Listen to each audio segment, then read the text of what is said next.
Hi there, this is Diane Michael with the Callan Group Custom Email Newsletters. And today I'd like to talk about the CAN spam laws because we get a lot of questions about that law on a regular basis. And because we are a licensed email service provider, we have to follow all the rules and regulations set up by the Federal Trade Commission. If you Wikipedia CAN spam, it's an act of 2003. And it stands for Controlling the Assault of Non-Solicited Pornography and Marketing Act of 2003. So obviously, there are definitely different definitions of what spam is and what spam isn't. But the CAN spam law, I'd like to read to you so that you're familiar with what they are and what you can and what you can't do.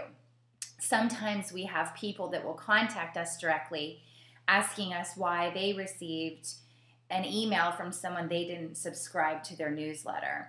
There are two schools of thought on that. Some businesses and some national companies say there has to be a double opt-in process and they are safeguarded and they are legit qualified email addresses of people who want to get your newsletter. Being in a small community, I started developing my contact list by going out to networking events and shaking people's hands before I had a subscribe button on my website. So I put their email addresses from their business cards after I met them in my database and added them to my email newsletter and sent them a message and felt that if they wanted to opt out or delete it, they most certainly could, even though they didn't subscribe to it. Not everybody agrees with me, but it is within the parameters of this act. So I'm going to narrate just a little bit on some of these, but pretty much they're straightforward. So number one is don't use false or misleading header information. Your from, your to line, your reply to line, and routing information, including the originating domain name and email address, must be accurate and identify the person or business who initiated the message. Simple. Number two, don't use deceptive subject lines. Number three, identify the message as an ad. And it says the law gives you a lot of leeway in how to do this, but you must disclose clearly that your message is an advertisement.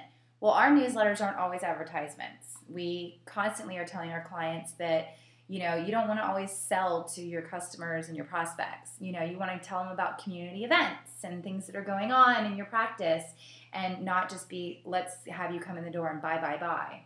Number four, tell recipients where you're located. You must have a valid postal address on every newsletter. Number five, tell recipients how to opt out of receiving future emails. That needs to be clearly displayed. On ours, it's right there at the bottom, and for most new email newsletters I see, it shows that. But when I see different local groups or small businesses sending their own by BCCing emails, they don't always adhere to an opt-out. So even if you're sending an email to a distribution list, by law you are supposed to add an opportunity to opt out of the message for future. Number six is honor opt-out requests promptly. Now, what it says is that you must remove at least 30 days after the message is sent. You must honor a recipient's opt-out request within 10 business days. Any opt-out mechanism you offer must be able to process opt-out requests for at least 30 days after you send your message. Okay, for 30 days after you receive your message. You must honor a recipient's opt-out request within 10 days. You can't charge a fee. And you don't have to identify the person. Number seven, monitor what others are doing on your behalf. The law makes clear that even if you hire another company to handle your email marketing, you can't contract away your legal responsibility to comply with the law. Both the company whose product is promoted in the message and the company that actually sends the message may be held legally responsible.